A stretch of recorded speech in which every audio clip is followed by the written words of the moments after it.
Il est 2 heures lorsque vous vous rendez compte 2 que heures du matin, lui-même, il était en short d'ailleurs. en Et là, je short. ne donnerai pas les détails. Le jour qu'il va accepter le procès, je vais décrire son corps. Alors, moi, si je ne l'ai pas vu nu, comment je peux décrire son corps?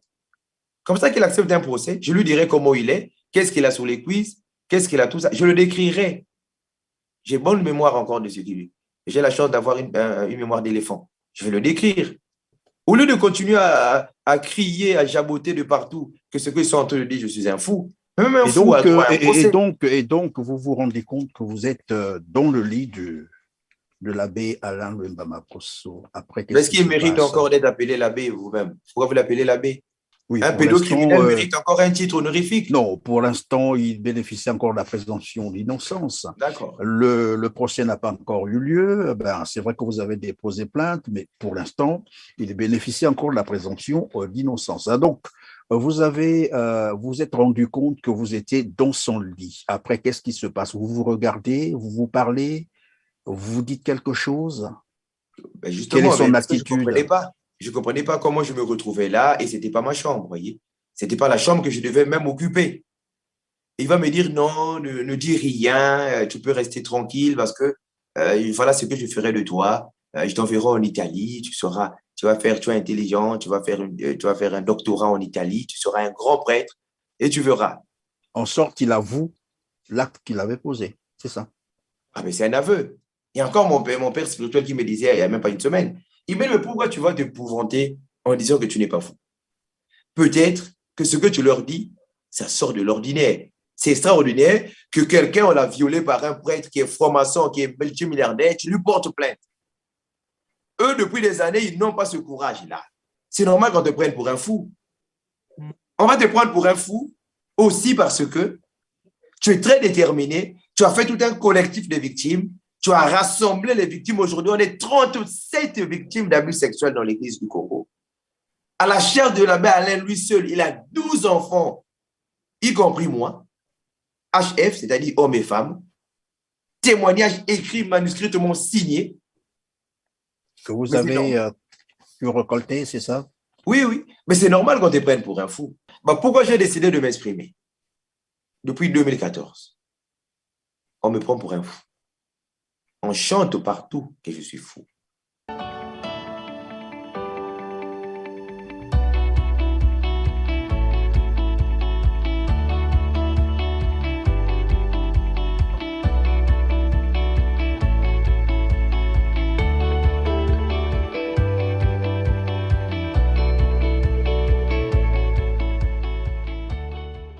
Bonjour, bonsoir. Mesdames, Mesdemoiselles et Messieurs, nous allons devoir continuer notre émission après ce petit arrêt, mais je tiens à rappeler que nous ne sommes pas un tribunal, nous sommes un média. Et notre rôle, c'est de donner la parole à tout le monde. Aujourd'hui, nous avons reçu donc le jeune Poussy Sangou sur notre plateau qui vient nous partager son histoire. Il dit avoir été abusé sexuellement par l'abbé Alain Lwemba Makosso. Ça n'a rien à voir avec l'Église, c'est un abbé qui est cité, ce ne sont pas tous les abbés non plus qui font des choses pareilles. Mais jusque-là aussi, il faut dire que M. l'abbé Alain Lwemba Makosso bénéficie encore de la présomption d'innocence, et j'insiste là-dessus. Nous ne sommes pas un tribunal. Et notre plateau est libre pour tous ceux qui veulent s'exprimer. Alors, Poussy Sangou, vous étiez en train de nous dire, après vous vous êtes retrouvé tout nu dans le lit de l'abbé Sans Alain habit. Lwemba Sans Makosso habit. sans habit. Sans habit, il faut le préciser. Sans habit. Il est 2 heures lorsque vous vous rendez compte 2 que heures du matin, lui-même, il était en short d'ailleurs. en Et là, je ne short. donnerai pas les détails. Le jour qu'il va accepter le procès, je vais décrire son corps. Alors, moi, si je ne l'ai pas vu nu, comment je peux décrire son corps?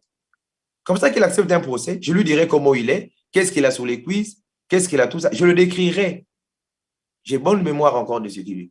J'ai la chance d'avoir une mémoire d'éléphant. Je vais le décrire. Au lieu de continuer à crier, à jaboter de partout que ce qu'ils sont en train de dire, je suis un fou. Même un fou a droit à un procès.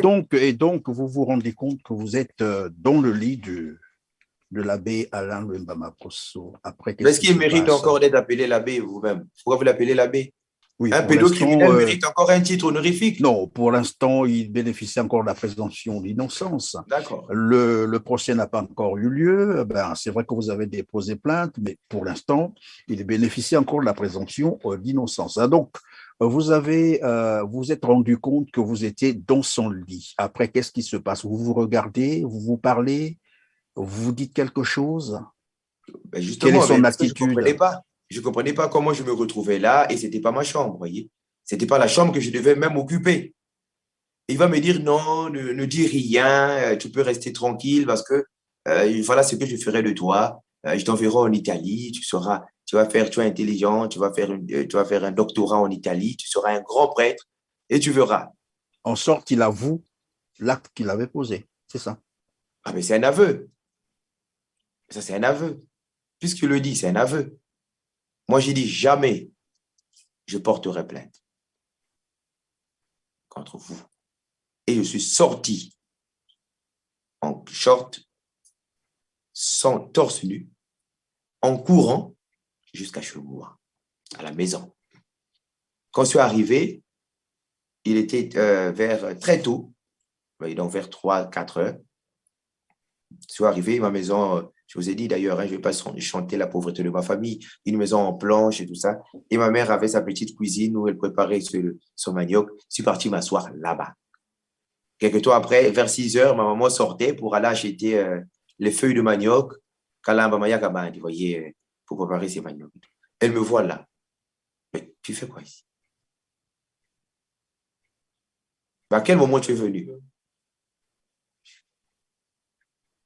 Et je n'avais pas des mots. Parce que je connais ma mère. Je connais que ma mère elle-même, elle n'a vécu que des traumatismes dans sa vie. Et je suis reparti encore à Sainte-Rita de Mukodo. Mhm. Il me restait 30 000.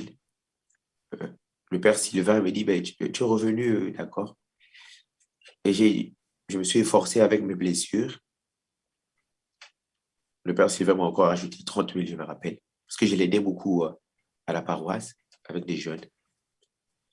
Et je suis parti à la rentrée encore, en janvier. Et malgré que je partais, mais c'était malgré moi parce que j'avais ces blessures dans mon âme et dans ma conscience. Et malgré ça, mes amis du séminaire ne m'ont pas rendu service aussi, puisque on commençait à me menacer. Je ne sais pas si c'est eux qui donnent des injonctions, jusqu'à me taper au séminaire. Et une fois, je me souviens encore de cette date, c'était en février. Il y avait une jeune demoiselle qui avait accouché au centre de santé du séminaire de Maïdi et qui était retenue là-bas des semaines. Elle avait 14, 15 ans. Ça. Elle pouvait pas, on ne pouvait pas la libérer parce que ça c'est comme ça. Quand vous ne payez pas les frais, on vous retient à l'hôpital. J'ai appelé ma grande sœur, Claudine Koukou, pour lui dire que j'avais des soucis d'argent et que je préparais mon mémoire. Il fallait que j'ai quelque chose. Elle m'avait envoyé, je me rappelle, 300 000, Claudine Koukou. Et avec cet argent, j'ai décidé d'aller d'abord libérer cette jeune demoiselle qui avait accouché, qui avait d'ailleurs son mari. Qui avait son mari, je suis parti donner. Et il y avait encore une autre. J'ai dit, je vais faire de ma vie de la charité parce que je ne sers à rien et je me sentais détruit. Et je salue d'ailleurs la sœur Gertrude des sœurs franciscaines de Marie. J'étais parti là-bas une fois et il y avait une autre femme aussi qui était enceinte et qui se plaignait de la luette et son mari n'était que coiffeur. J'ai pris mon argent. Sur les 300 000 qu'on m'a envoyé, je lui ai donné. Et j'ai dit, vas-tu faire la layette. Et le jour que tu vas accoucher, si vous avez des problèmes d'argent, vous m'appellerez. Quelques jours après, je rappelle 4, 5 jours, elle a accouché aussi. Je partais donner l'argent. Elle était sortie. Et cette fille, je pense, c'est un garçon. On lui avait même donné en reconnaissance mon prénom. Mais ce n'est pas vraiment mon prénom parce qu'on m'appelle Cardi. C'est comme un surnom. Et j'ai vécu la misère là-bas au séminaire de Maïdi. Les amis me tapaient, les amis séminaristes de Pointe-Noire. Et je me rappelle, Éminence Adjovi, aujourd'hui l'abbé Éminence Adjovi, avait même falsifié des faux dollars, alors que Monseigneur nous avait donné l'argent pour acheter une photocopieuse avec des ordinateurs pour nous permettre de photocopier, parce que là-bas, on a des syllabus. Ils ont décidé, j'étais secrétaire, si vous voulez, de la Frasipon, donc la fraternité des séminaristes de Pointe-Noire en RDC. J'étais le secrétaire de cette fraternité. Et lui était président doyen. D'accord? Et Prince Maniakina était économe. Après les abbés, donc il appelle les abbés pour les respecter. Donc Fichol, Legros, Armel étaient eux, les membres. Ils ont décidé, j'arrivais, ils me disent que Fichol, donc l'abbé Fichol, était un têtu. Mais c'était normal parce que moi, je les soutenais. Et eux étaient en première année de théologie. Éminence était en troisième année de philosophie. Et nous en deuxième. Donc, c'est eux qui étaient plus avancés pour moi et c'est eux qui devaient être les doyens. L'abbé Éminence ne voulait pas, c'est lui qui devait être. Et il a donné les faux dollars. Bon, quand je dis faux dollars, c'est un dollar un peu déchiré. Mais le dollar, quand il est un peu déchiré, il devient invalide à la limite. Voyez? On ne va pas coller le dollar, c'est chez eux. Ils ont lui ont donné des faux dollars là. Et une fois, moi, je sortais en février faire mes dons à l'hôpital. Fichol va me voir pour me dire, est-ce que tu peux me faire quelques courses? Mais ça, c'est la coutume au séminaire. Quand il y a un qui sort, il faudrait bien qu'il y ait l'autre qui va te demander, il faut le faire, on ne sort que le week-end. Donc, quand tu sors, on peut te demander des rasoirs, un peu de la dentifrice et tout ça. J'ai dit, mais non, il m'a donné ce billet-là, de 100 dollars, je me rappelle. Je suis parti avec, j'ai fait mes dents, on m'a fait des plombes. Vous comprenez, quand une personne fait des dents, ça bloque la bouche. Vous voyez, quand l'opération dentaire, vous voyez, pour faire les plombes. Et je ne pouvais plus bien parler. Mais malgré ça, comme vous avez dit dans mon mémoire, je me souciais des autres. Je suis parti acheter ce qu'ils voulaient me demander. Et quand je suis arrivé là, quand j'ai donné ces billets, on a dit c'est un faux dollar. On me dit, tu as eu ça où? Et je vous ai dit qu'on m'avait fait une opération, je ne pouvais pas bien m'exprimer. D'accord? Je leur ai dit, je ne peux pas bien parler, donné que j'écrive, ce n'est pas un faux dollar. Je parlais malgré moi. Ils m'ont tapé à Kisantou, à Kimbala. Ils m'ont tapé correctement. Ma chemise blanche il y a du sang ensanglanté ma chemise. J'allais mourir ce jour-là. Jusqu'à ce que, par la grâce divine, des gens sont venus, mais laissez-le, laissez-le. Et je parlais Kitandou, puisque je suis Larry.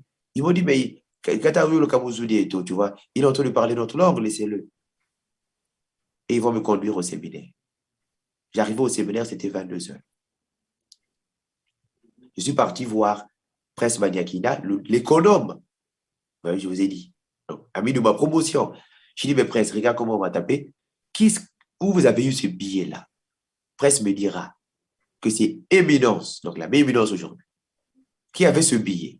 Et vu que Fichol, l'abbé Fichol, est têtu, il est boudeur, il n'entend pas. C'est lui qui l'a piégé en lui donnant ça pour le punir. Mais j'ai dit, mais ça, ce n'est pas lui que vous avez puni, c'est moi que vous avez puni. Il dit, mais tu ne nous as pas dit qu'il t'a commandé. Mais j'ai dit, ça ne se fait pas. Moi, j'irai dénoncer ça auprès du recteur. Ce que vous avez fait, vous avez failli me tuer.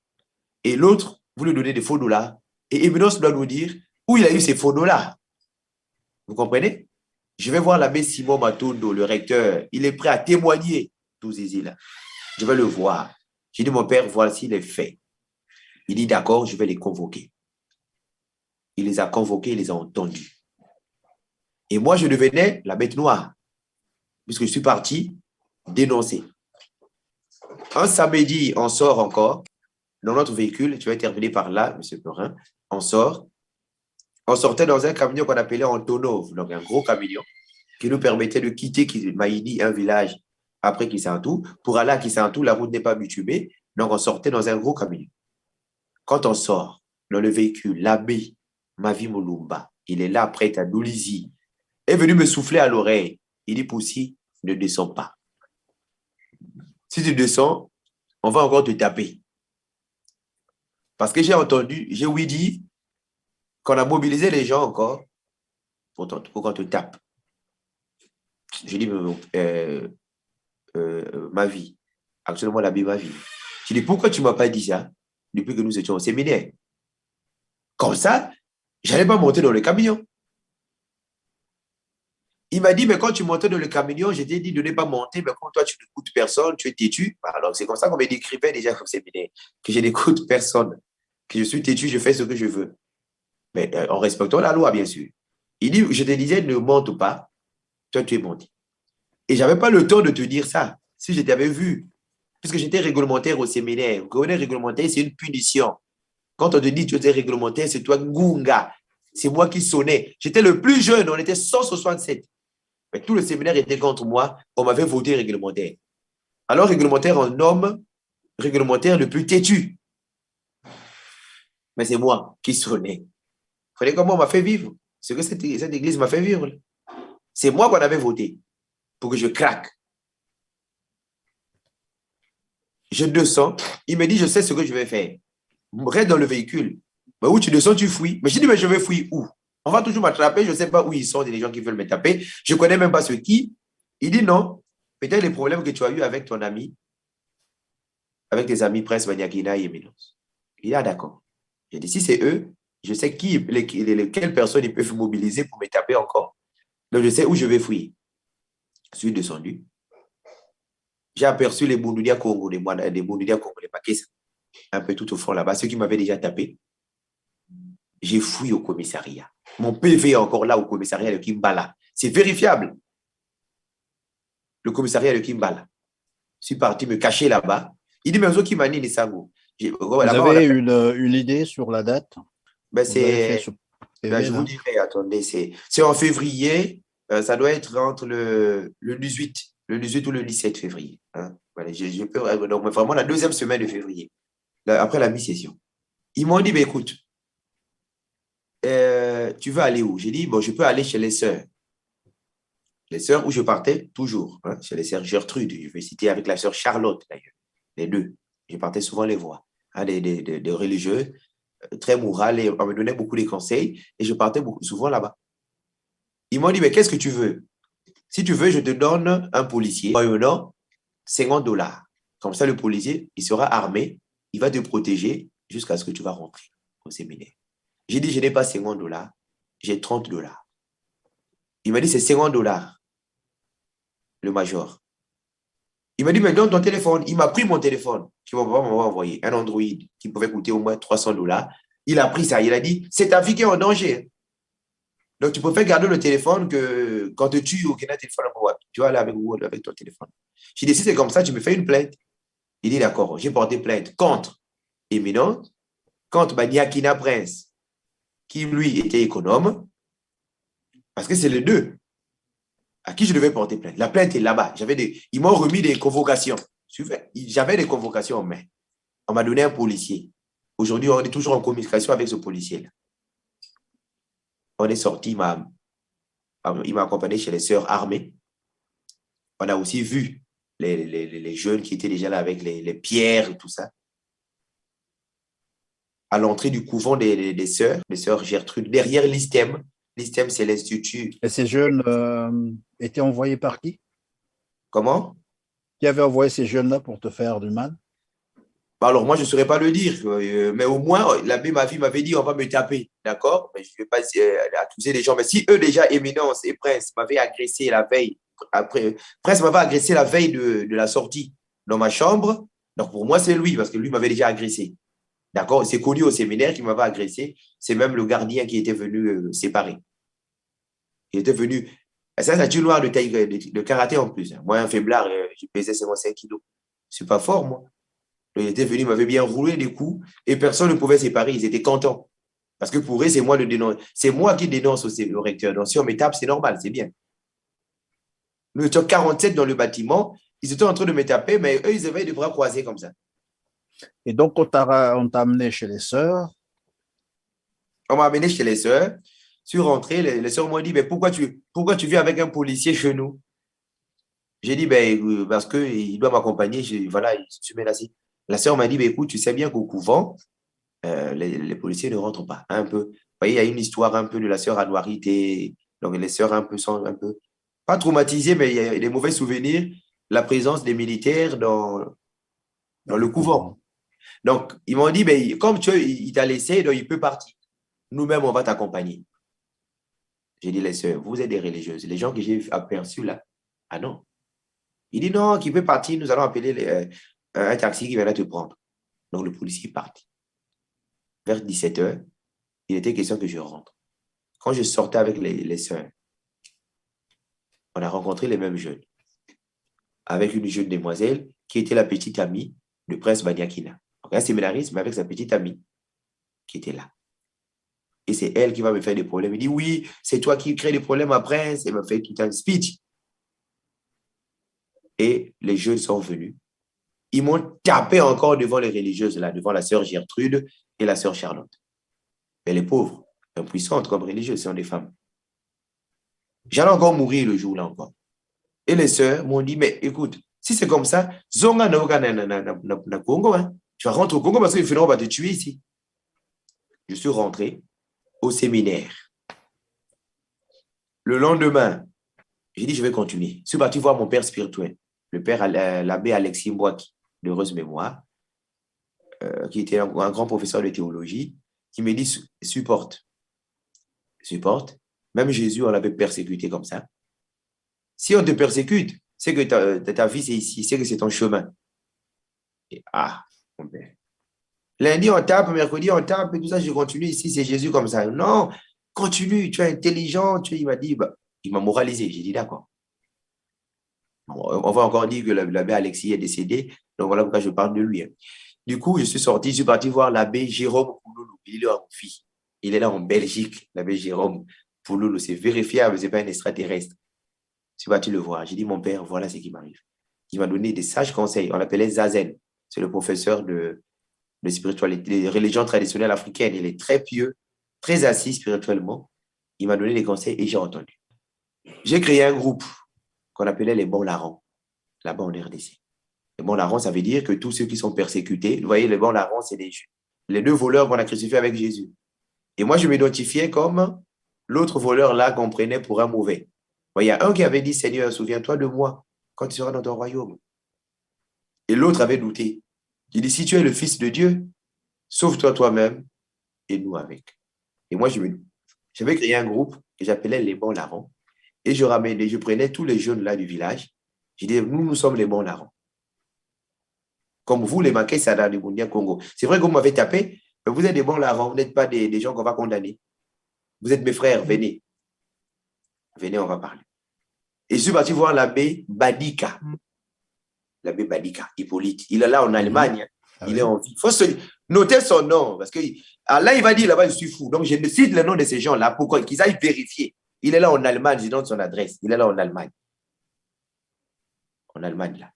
Je dis à l'abbé Badika, j'ai créé un groupe avec les jeunes, Makessa de Bondia Congo, pour que nous ayons les bonnes relations entre le séminaire et ces jeunes. Parce que si eux m'avaient agressé, parce qu'ils n'aiment pas l'église. D'accord? Parce qu'ils n'aiment pas l'église. Il dit, qu'est-ce qu'il te dit? Mais je dis, mais oui, ils m'ont dit qu'ils ont l'interdiction, de rentrer au séminaire pour prendre de l'eau. Toujours l'eau, hein, comme à Christ roi, toujours l'eau. J'ai dit, mais laissez-les prendre de l'eau au séminaire. Et il m'a dit, comme dit, c'est pas grave. J'ai dit, si vous me donnez les ballons, les maillots, je vais créer une équipe. Et ils auront eux aussi le droit de jouer au foot au terrain de l'église. Il dit, mais c'est une bonne idée pour si. Il m'a donné des maillots, des ballons. Je suis parti donner. Comme les séminaristes ne m'aimaient pas au séminaire, à chaque fois que j'avais des pauses, je partais pour moi devant là-bas discuter avec les villageois. Et D'accord? c'est là que finalement les gens t'ont assimilé aussi à un croyant de ce monde-là. Des gens nous ont Vous dit avez compris. que vous étiez un membre de Bundulia Congo à un moment donné, c'est Voilà. ça? Justement, donc au séminaire, on commençait à m'appeler Bundulia Congo, on commençait à m'assimiler à eux. D'accord? Mais alors que je le faisais sous la protection de mon père spirituel, de l'abbé Jérôme Pouloulou et de l'abbé Abadika, c'est eux qui me donnaient les termes. Avec l'abbé Adrien Diakoudi, qui est docteur en sociologie Congo, qui m'expliquait qu'il faut leur expliquer, par exemple, que la Trinité, le Dieu, le Père, le Fils et le Saint-Esprit, dans le royaume Congo, il s'agit là de ce qu'on appelle Makukuma Tatumalamba Masikimisako, c'est-à-dire les trois pierres qui soutiennent la marmite. Il faut leur dire que Dieu, le Père Tout-Puissant, c'est le même Dieu qui prie en appelant Nzambia Pungu Tuledo. Et donc, en dehors de ces activités, vous n'aviez rien de particulier avec le Bundudia Congo en question? Mais non, non, je n'ai rien de particulier avec Vous ce n'avez jamais mouvement. été pasteur là-bas, vous n'avez jamais été Non, non, non, non, fidèle non. de cet Alors, ma mouvement? famille, si vous voulez une parenthèse, ma famille est très Ngunza, d'accord? J'ai des oncles Ngunza, le petit frère de mon papa, papa Joachim Sangou, est Ngunza, et le Mwanatsimi, par exemple, qui est le chef spirituel du mouvement Bundulia Congo, était un ami de mon oncle, tonton Virunga, on l'appelle, tu vois. Tonton Chimba, il est jumeau. Et donc, Vous avez une affiliation avec voilà, ces une prêtres-là? affiliation. Et vous vous rendez compte aussi que on est Congo, d'accord? On est Congolais, on est Congo, c'est notre royaume. Et donc, on ne peut pas rejeter en balayant d'un revers de main nos traditions, nos coutumes.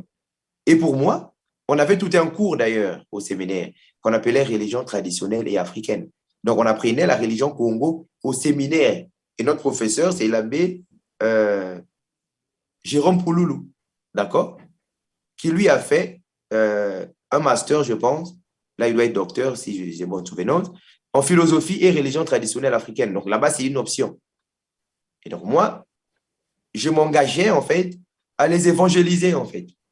Parce qu'eux croyaient que nous étions opposés à eux et que le christianisme avait tué Kimbangu, avait tué Kipavita. Et ils sont très farouches vis-à-vis de l'Église, le christianisme et toutes les églises importées. Alors, donc, vous avez tenté de faire cette médiation pour essayer un peu de rapprocher Mais ça s'est les deux merveilleusement communautés. bien passé. Puisque c'est le mouvement que j'avais créé existe jusqu'à aujourd'hui. Et j'avais créé ce mouvement, pas moi-même, j'étais en deuxième année seulement, mais il y avait un aîné, Martin Tabakana, qui m'avait aidé dans l'écriture du groupe. J'avais fait un statut, un règlement intérieur, d'ailleurs. Donc, c'était un mouvement que j'ai présenté au prêtre qui s'occupait de la pastorale de la paroisse, l'abbé Timba. Il a lu, il a dit, c'est un bon projet. Et j'avais déjà fait ce projet-là. J'ai dit, ben, c'est merveilleux. Et c'est ce qui va me créer la grande jalousie encore, voyez? Puisqu'il va me nommer, il va dire, ce groupe fera partie des groupes qui se trouvent dans la paroisse. Et si vous voulez, le séminaire de Maïdi a un séminaire et il y a une paroisse qui dépend du séminaire, vous comprenez? Et les séminaristes font la pastorale dans cette paroisse-là. Et moi, je devenais fondateur d'un mouvement. Et en moins de 2 semaines, j'avais plus de 50 et quelques membres parce qu'ils venaient pour jouer au foot. Vous comprenez? Et j'ai imposé que la semaine prochaine, pour jouer au foot, il fallait que je puisse voir ces gens-là à la messe. Et je prenais les noms de ceux qui étaient à la messe. Et le mercredi au foot, celui qui était là jouait. Il venait à la messe. Et un dimanche, on a eu une réunion le curé, nous, le prêtre qui s'occupait, parce que le curé, c'était le recteur. Et le prêtre qu'il avait mandaté pour gérer la paroisse, l'abbé Timba, Célestin Timba, a dit aussi, on a eu une réunion avec l'équipe de la paroisse. Donc, les animateurs, les groupements de la paroisse. Et donc, tu viens, puisque tu as maintenant ton mouvement, il faut venir toi aussi à la réunion, parce que tu fais maintenant partie de ceux qui animent la paroisse. Je suis parti, on a fait une réunion avec le recteur, avec nos amis du village. Et moi, je parle bien les Tandou parce que je parle Lari. Donc, quand je parle en Lari, les Tandou écoutent. Et quand eux parlent en Tandou, un Lari va écouter. Et ils trouvaient ça merveilleux. Et j'avais fait un communiqué à la messe pour dire que tous les membres du mouvement Les Bons Larrons devaient se retrouver sous l'arbre. Tous les séminaristes ont crié. Ils ont pris ça de l'orgueil. Ce jeune, qu'est-ce qu'il veut nous montrer? Vous comprenez? Et quand j'ai fini ma réunion avec eux, l'abbé Timba m'a dit, c'est vrai que tu parles en Lari, mais tu auras besoin d'un séminariste de Kisantou, donc d'ici, lui, il comprendra mieux la langue. Le jour que tu parles, tu seras buté dans la langue, ou tu fais un bureau et tu les intègres. Il va me proposer l'abbé, actuellement l'abbé Boulouka Benjamin, donc un ami à l'époque, Benjamin Boulouka. Et je rentrais au séminaire avec mon sac, tout heureux d'avoir une réunion avec les groupements de la paroisse et moi comme fondateur d'un mouvement. Je le vois passer à l'entrée de notre immeuble, de notre étage qu'on appelait Maison Bleue. Je lui dis, Boulouka, il dit quoi? J'ai dit, écoute, j'étais avec l'abbé Timba, il m'a demandé de te voir si tu veux bien travailler avec moi dans mon groupe. Il m'a dit, toi, tu es fou, tu vas m'amener dans le truc là de Boundia Congo, tout ça. Moi, je ne sais pas Boundia Congo. J'ai dit, mais je ne suis pas un Boundia Congo. Il m'a giflé. Il m'a giflé. Ensuite, son ami, qui était le neveu de l'abbé Badika, on l'appelait Chikou, est venu rentrer et les deux, ils m'ont agressé. Encore. Devant tout le monde. Et ce jour-là, je me suis fâché. J'ai dit, bon, comme ça fait longtemps que vous me tapez, aujourd'hui, là, vous allez me tuer. Aujourd'hui, vous allez me tuer. Je suis parti là où il y avait la cuisine, au centre là, du feu. Là. J'ai mis la cendre là sur ma tête. J'ai dit, ben voilà, c'est la pastorale. Vous voyez, on explique dans la Bible que quand il y a la souffrance et tout ça, ils mettaient la cendre. Vous voyez, il dit, mais voilà, comme ça, vous allez bien me tuer. Et je suis parti vers eux, ils ont fui. Et le recteur, il y a un ami, l'abbé, un aîné, l'abbé Missamou Sévérin, qui était le seul qui me soutenait, avec l'abbé Gabriel Ouzaya, qui est d'ailleurs ici en France, avec qui j'étais d'ailleurs hier. Donc, ils sont là. Ils m'ont dit, Poussi, viens. Ils m'ont convaincu. Avec l'abbé Harold Goma, il n'est pas prêt aujourd'hui. Et les aînés de Pointe, de Brazzaville. Donc, les abbés Chabrel et tout ça, les abbés Chris Massamba et tout ça. Actuellement, à l'époque, il y a Chris, mais je l'appelais Chris Massamba parce qu'on est tous à l'université en formation. Ils m'ont appelé et dit, ne fais pas ça, viens. Je suis parti voir le recteur, il m'a dit, mais qu'est-ce qui se passe? J'ai dit, bah. Ils m'ont encore tapé. Il dit, oh. J'ai dit, bah, cette fois-ci, vous n'allez pas me convaincre que non, Jésus était persécuté. Ah non, il faut que je rentre. Il dit, tu vas rentrer? Il dit, oui. Il dit, mais alors, on va dire que j'étais renvoyé. J'ai dit, non, vous ne l'avez pas renvoyé. Je vais faire une note, que je vous le serai. La note existe jusque là-bas dans les archives du séminaire. J'ai écrit tout un courrier. En conclusion, si vous voulez le résumé de mon courrier, j'avais écrit ça en Congo. J'avais dit, Nunina Nuni, Kadila Gwadi, Kasi Tuchi, Kamana Dila, Rata di Pepele. En français, tous les oiseaux peuvent chanter, mais quand le hibou va chanter, tous les villages se mettent en ému et en alerte. Il faut le tuer. Alors que le pauvre hibou, il n'a rien fait, le hibou. Qu'est-ce qu'il a déjà fait, le hibou? Rien du tout. Il ne bouffe rien, il ne fait rien, il ne sort que la nuit, il a peur des gens. Le hibou a peur des gens, il ne sort que la nuit. Mais le jour qu'il va s'hasarder, qu'il y a la lumière, ou peut-être qu'il a baillé, c'est pas quoi, et qu'on a entendu sa voix. Non, c'était un message codé. La lettre existe jusqu'aujourd'hui. Mon avocat a même dit qu'il y a... Alors, et donc, vous avez fait la lettre, mais après, vous êtes reparti à Brazzaville. Dans quelles circonstances vous êtes reparti à Brazzaville? Non, mais c'est la nuit là, mais c'est le jour là même. La nuit là, et c'était vers 16 heures que j'ai dit au recteur, il faut que je rentre. Il m'a dit, tu ne vas pas rentrer. Dans mon courrier, la conclusion de mon courrier était, je préfère être un malafoutier qui vit qu'un prêtre qui va mourir. Le recteur a tenté de me convaincre. J'ai dit, si vous me gardez ici et qu'on me tue, c'est vous que je veux réclamer mon sang. Il a dit, là, ça devient grave. Il a dit, va faire ton sac. Demain, je t'accompagne. En attendant, et pendant ce temps, allais-je dire, vous avez validé toute...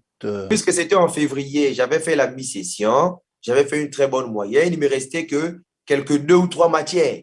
Et le recteur m'a dit, mais puisque tu es menacé de mort, il y a une plainte, tu peux partir avec tes moyennes là, ça te fait valider ton année. Voilà pourquoi c'est Bonobo qui sont à Point Noir disent que je n'avais pas validé l'année. D'accord? Alors que, qui peut de tous là, qui sont prêts avec moi de 2011 jusqu'à aujourd'hui, dire aujourd'hui qu'il a fait les moyennes que j'ai fait aussi? Soyons honnêtes, on appelait ça l'honnêteté intellectuelle. Qui peut de tous, j'ai les défis de 2011 à aujourd'hui, jusqu'à ce que j'ai quitté le séminaire en 2014, dans les circonstances douloureuses, peut présenter son bulletin devant les gens et qu'il dise qu'il a fait une meilleure moyenne que moi, qu'ils sortent leur bulletin. On peut aujourd'hui me traiter de fou. Pas grave. Il y a encore mon père spirituel qui me disait, il n'y a même pas une semaine, il me dit, mais pourquoi tu vas t'épouvanter en disant que tu n'es pas fou? Peut-être que ce que tu leur dis, ça sort de l'ordinaire. C'est extraordinaire que quelqu'un, on l'a violé par un prêtre qui est franc-maçon, qui est multimilliardaire, tu lui portes plainte. Eux, depuis des années, ils n'ont pas ce courage-là. C'est normal qu'on te prenne pour un fou. On va te prendre pour un fou aussi parce que tu es très déterminé, tu as fait tout un collectif de victimes, tu as rassemblé les victimes. Aujourd'hui, on est 37 victimes d'abus sexuels dans l'église du Congo. À la chair de l'abbé Alain, lui seul, il a 12 enfants, y compris moi, HF, c'est-à-dire hommes et femmes, témoignages écrits, manuscritement signés. Que vous avez pu récolter, c'est ça? Oui, oui. Mais c'est normal qu'on te prenne pour un fou. C'est normal qu'on te prenne pour un fou. Oui, mais évidemment, puisque vous dites que vous avez été victime de ces abus sexuels, et curieusement, à un moment donné, on a semblé entendre dire que, bon, enfin, comme vous l'avez d'ailleurs appelé, beaucoup de vos amis vous ont pris pour un fou ou pour quelqu'un déréglé mental, s'il faut dire les choses. Et on vous a présenté comme ça à tous les niveaux. Partout où vous êtes passé, les gens ont retenu cela de vous, que vous aviez un souci mental. Que s'est-il passé exactement? C'est quoi cette histoire? Alors, l'histoire, c'est finalement, c'est parti de ce courrier que j'ai demandé de partir pour ma sécurité et pourtant. Et le recteur m'a accompagné en bonne santé jusqu'au beach. Et j'étais accompagné par l'abbé Sévérin Missamou. Aujourd'hui, il est prêtre du diocèse de Dolisie. Il m'a accompagné jusqu'au grand séminaire Cardinal Émile Biayenda à Brazzaville. Quand j'arrive au séminaire, qui me reçoit? L'abbé Antonio Mabial, donc recteur du Philosophat. Le Philosophat, c'est il y a deux cycles dans un séminaire, le cycle de théologie et le cycle de philosophie. Et le séminaire de Brazzaville a dans son enceinte deux séminaires avec deux recteurs, mais dans un même enceinte, dans le même établissement. Et c'est l'abbé Antonio qui me recevait comme recteur, mais il me recevait aussi comme un prêtre du diocèse de Pointe-Noire et un aîné que je connais, avec qui on a partagé d'ailleurs le presbytère quand il venait en vacances, quand j'étais en stage à Saint-Kizito. Donc, un grand à moi, oui, un grand. Il me reçoit avec l'abbé Azanga, en présence de l'abbé Sévérin Missamou. On me pose la question, Poussi, pourquoi tu es rentré? C'est à moi de répondre pour que j'explique ce qu'ils m'ont fait. Je n'ai même pas parlé. Et depuis ce jour, on ne m'accorde même pas la parole. C'est eux qui ont parlé. Vous voulez savoir ce qu'ils m'ont dit?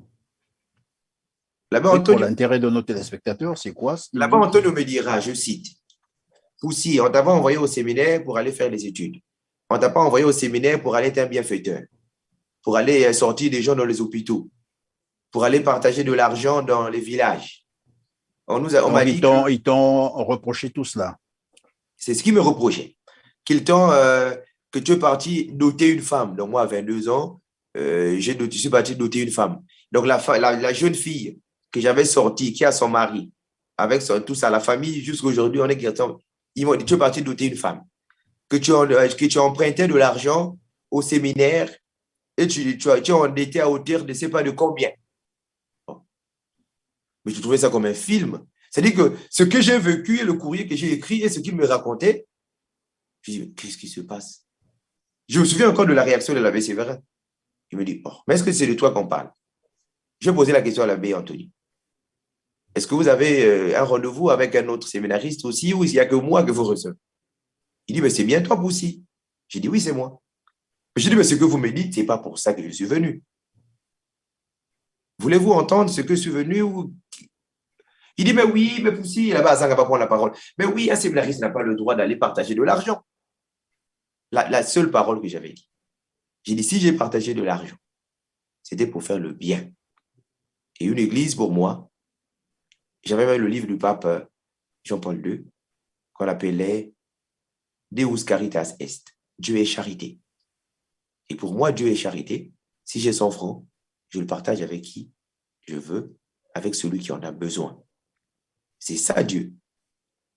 Et donc, c'est toi qui vas m'apprendre Dieu. C'est un professeur de théologie. C'est toi qui vas m'apprendre Dieu. J'ai dit, non, mon père. Et puisque vous me demandez que je ne suis pas parti le faire, c'est l'unique change. Et là-bas, Antonio prendra la parole pour me dire, tu vas aller à Pointe-Noire. Monseigneur Miguel est en déplacement. Non, tu vas aller à Pointe-Noire et Monseigneur va décider si tu vas continuer ici, chez nous, à Brazzaville, c'est à lui de décider. Je dis d'accord. Ils m'ont pris un billet, première classe d'ailleurs, avec l'abbé Urlich Chikaya, à l'époque séminariste. On a dit à Urlich de m'accompagner. Actuellement, l'abbé Urlich Chikaya, il est ici en France, à l'Institut catholique de Paris, ou encore à Pointe-Noire, je n'ai pas bon souvenir. Mais il était affecté, je pense, ici pour les études. Il m'a accompagné dans le vol, avec lui. On a pris le même vol. Et l'abbé Séverin Missamou est réparti au séminaire, parce que lui, sa mission, c'était de m'accompagner, que le recteur soit sûr qu'il ne s'est pas passé quelque chose du beach jusqu'à là-bas. J'arrive à l'aéroport de Pointe-Noire. Qui vient me chercher? David Zaou, aujourd'hui, l'abbé David Zaou, en voiture. Et il y avait aussi ma maman qui était là, et mes frères, mes deux frères et ma mère. Eux sont montés dans une autre voiture de M. Kodia, qui était responsable de la Micodec. On est parti jusqu'à l'évêché. Monseigneur n'était pas là. On nous annonce que Monseigneur est en France. Et comme Monseigneur n'est pas là, qui seconde? La balle. On me conduit encore chez lui. Il me reçoit dans son bureau avec derrière l'abbé David Zaou et l'abbé Urlich Chikaya. Ils sont en vie, hein? Personne n'est décédé, ces deux-là. Ils sont là en vie. Il me dit, mais pourquoi tu es venu? Pourquoi tu es venu? La première question. Je lui ai dit, je préfère un thème Malafouché qui vit qu'un prêtre qui va mourir, il va perdre son âme. C'était mon unique réponse. Il me dit, bon, Monseigneur n'est pas là. On va attendre Monseigneur Miguel. Il va rentrer et on verra la suite. Tu veux dormir chez moi ici? Je dis, oh, non, non, non, non. Pas ici, surtout pas ici. Je ne dors pas ici, pourquoi? Il dit, il va aller dormir à Saint-Quisito. Je dis, non, j'irai dormir chez moi à la maison. Vous sentez, papa Perrin? Chez moi à la maison, chez ma maman. Que ce soit une maison en planche, je me dormirai même sous même le sol avec ma mère. Ils m'ont accompagné dans la voiture jusqu'à Saint-Quisito, ma paroisse d'origine. Et l'abbé Mas a pris le relais pour aller me déposer à la maison, en présence de l'abbé David Zaou, à l'époque séminariste, comme moi, en présence de Urlich Chikaya, séminariste à l'époque, aujourd'hui l'abbé Urlich Chikaya. L'abbé Mas Célestin, mon curé des paroisses. On arrive. On est venu trouver ma maman, toujours en train de faire ce manioc. Mais elle voit comme ça, c'est moi. Et oh, qu'est-ce qui se passe? On n'a presque pas de chaises à la maison. Elle trouve un peu quelques chaises qu'elle donne là. D'autres étaient même debout parce qu'on n'a pas de chaises. Extrême pauvreté. Et l'abbé Mas va prendre la parole pour dire, on ne sait pas pourquoi il est venu. Tout ce que je peux vous dire, je ne sais pas pourquoi il est venu. Mais ne lui posez pas des questions. Ne le dérangez pas. On va attendre Monseigneur Miguel, il va venir. C'est à lui de nous dire. Je ne sais pas pourquoi il est venu. Il a encore parlé comme ça. Et je me souviens encore de mon grand frère, Erwin Sabou, celui que j'ai suivi. Il a dit, Madame Mas, vous nous ramenez quelqu'un à la maison et vous nous demandez de ne pas lui poser des questions, de ne pas le déranger, de se reposer. Mais est-ce qu'il est malade? Parce que ce que tu sembles nous dire, on le dit de quelqu'un qui est malade. Il dit non, il n'est pas malade, mais attendez seulement. En fait, il faisait allusion à l'histoire. Oui. Attendez seulement le Monseigneur qui va venir, il nous dira. Ils sont partis. Et d'après le témoignage de mon grand frère qui me dit que Urlich Chikaya, donc l'abbé Urlich Chikaya, et l'abbé Mas, en les accompagnant dans la voiture, leur ont dit il faut bien le surveiller, qu'il ne sorte surtout pas. Et c'était le début de mon calvaire. Je rentre dans la douche, prendre ma douche pour sortir voir mes amis du quartier. Je rentre dans la maison m'habiller. On m'a enfermé dans ma maison par mes propres frères. Pourquoi? Mais l'injonction du prêtre. Pour eux, la parole du prêtre, C'est la parole de l'évangile, c'est la parole de Dieu.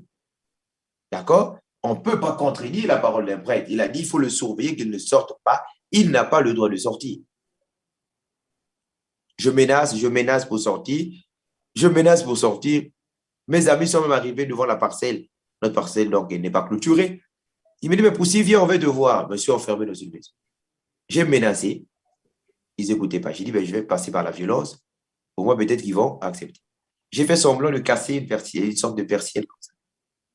Persienne, une maison en planche avec des persiennes. C'était la maison de mon frère. J'essaie de casser un peu pour qu'on m'ouvre enfin. Pour eux, ah ben voilà, Poussi n'a jamais appliqué la violence. Voilà la folie. Finalement, il est devenu fou. On m'a enchaîné par mes frères. On m'a ramené dans un groupe de prière à Makayam. Et tu étais conscient pendant qu'on était en train de Mais t'enchaîner? si je l'explique, M. Perrin, si j'explique ça, c'est que j'étais conscient. Personne ne me le rapporte. On m'a enchaîné. On m'a amené là-bas. J'étais en train de crier, je ne suis pas fou, laissez-moi. On est parti m'enchaîner là-bas. Derrière Makayabou, ce groupe de prière-là. Derrière l'école de Makayabou, derrière le marché Makayabou, derrière, il y a une église comme ça, des Ngoumza, d'obédience de l'Assise et Ferrin. Là, on m'a enchaîné là. Ma grande sœur Claudine Koukou, qui est une très proche de là-bas, là. Donc ma famille là qui est proche de lui, ils sont venus me voir là, enchaîné. Je dis, mais écoutez, pourquoi vous me faites ça? Je ne suis pas malade. Il dit, mais oui, mais tu n'es pas malade, mais moi, écoute, il faut que j'appelle ton recteur pour que je sois sûr. Donc ma grande sœur Claudine Koukou, elle encore, c'est ma grande sœur, elle est là en France. Elle a un pays de Calais, là, vers Calais, c'est pas Calais. Elle peut témoigner. Elle a pris son téléphone pour appeler l'abbé Jérôme pour vérifier si j'étais fou, si j'étais rentré à cause de la folie ou non. Il a pris son téléphone, il a appelé l'abbé Jérôme, qui est là, avec qui je parle jusqu'à aujourd'hui. L'abbé Jérôme leur a dit, il n'est pas malade, mais il a trop travaillé, il a trop lu. Parce que j'étais rentré en retard, je vous ai dit, j'ai travaillé beaucoup pour que je puisse valider ma mi-session. Donc, ne le dérangez pas, s'il va se reposer, laissez-le se reposer, mais il n'est pas malade. Et la grande sœur a dit aux parents, il n'est pas malade. Je viens d'avoir son responsable, leur formateur. Il a dit, il a trop travaillé, il lisait trop, et il peut se reposer. Après, il est rentré pour des problèmes personnels qu'il va régler avec ses autorités du pays. D'accord? Et le fait de dire qu'il a des problèmes qu'il va arranger avec ses autorités ecclésiastiques, donc avec l'abbé Alain et l'évêque, lui n'a pas voulu l'annoncer parce que l'Église, c'est l'omerta en fait. C'est le grand silence. Il ne faut pas parler. Il ne peut pas parler. La sœur va dire, mais écoutez, on m'a dit qu'il y a des problèmes qu'il doit arranger avec l'abbé Alain et l'évêque. Mais c'est quel problème? Je me souviens encore, ce berger l'a dit. Mais c'est parce qu'on fait lui faire rentrer dans la franc-maçonnerie. Je vous dis qu'il faut le soigner. Sinon, il va tous vous sacrifier. Il va sacrifier son père, sa mère, tous. Et ce jour-là, je me souviens, tous mes frères étaient partis. Ils m'ont abandonné là-bas. Quand ils ont appris que c'est à cause de la franc-maçonnerie. Qui crée donc cette histoire que c'est à cause de la franc-maçonnerie que... Mais c'est le berger. C'est le berger, là. Le berger de l'église, là, le pasteur de cette église, là. Donc, apparemment, il avait été briefé par... Alors, il a dit lui-même, ce berger, il a dit lui-même, à maman qui peut témoigner à ma mère, que là-bas, Allah était parti le voir pour qu'il me sacrifie, qu'il allait lui donner l'argent. Il avait dit devant témoin, Pachel vis-à-vis, qui c'est pas d'heureuse, mais moi, c'est pas s'il est encore en vie, tous les fidèles là de cette église du papa Adélard avaient entendu papa Adélard dire en plein culte que là-bas, elle est venue me voir la nuit pour que je puisse le sacrifier ce jour-là. C'est des propos qui sont vérifiables. Ma maman est en vie. Et tous les fidèles là de cette église, c'était une église au moins de plus de 700 fidèles, ils avaient entendu ça. Vous vous rendez compte? Et de là, j'ai vécu de calvaire en calvaire. Vous n'étiez pas malade, mais on vous a fait passer pour un malade, question de vous garder dans ce milieu-là comme étant un fou alors que vous ne l'êtes pas. Et tout cela a été organisé à votre insu, bien entendu, par vos détracteurs. C'est ce que j'ai semblé comprendre. C'est C'est tout dit. Si on était à l'église, on allait dire Amen. C'est vraiment ce que je Et quand vis. cette information arrive à l'Église, comment elle est perçue, comment elle est gérée lorsqu'ils apprennent ou lorsqu'on leur dit que finalement, Poussy a un souci mental ou il aurait des problèmes mentaux, comment cela avait été perçu? Comment cela est perçu Alors, dans l'Église? je remercie déjà les fidèles. Les fidèles me soutiennent, me soutenaient et me soutiennent jusqu'à aujourd'hui. Surtout les amis de Saint-Quisito qui m'ont vu vivre, les amis du quartier. Et je vous ai dit en passant que j'étais responsable des enfants de chœur, un des responsables des enfants de chœur. J'étais enfant de chœur depuis l'âge de 9 ans et je n'avais jamais quitté ce groupe jusqu'en 2011. J'avais fini tous les grades là des enfants de chœur. J'étais grand clerc jusqu'à devenir secrétaire général des enfants de chœur de Saint-Quisito. Et pendant que vous expliquez ça, j'ai une question qui me vient à l'esprit.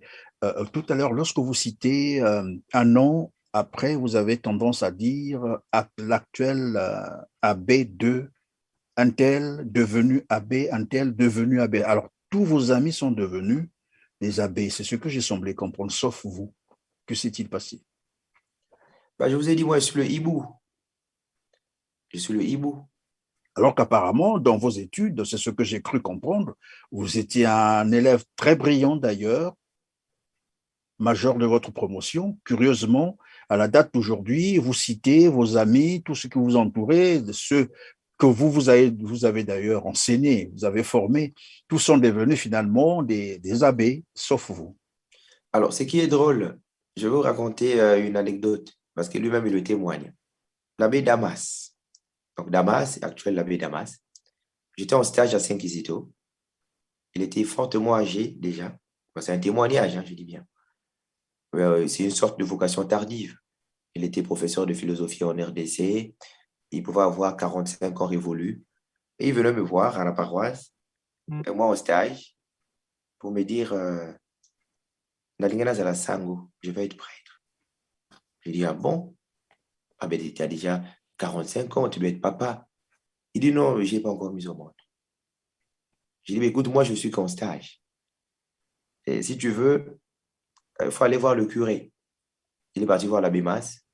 Le Mas a dit la même chose, que tu es trop vieux. Il est parti voir l'abbé Lélo Joachim, qui lui a dit la même chose. Et moi, il est venu me voir un dimanche à table. Je l'ai invité à table, on a mangé, on a discuté. Je lui ai posé toutes les questions. J'ai dit, est-ce que tu peux me permettre d'investiguer parce que moi, j'ai été au séminaire en RDC.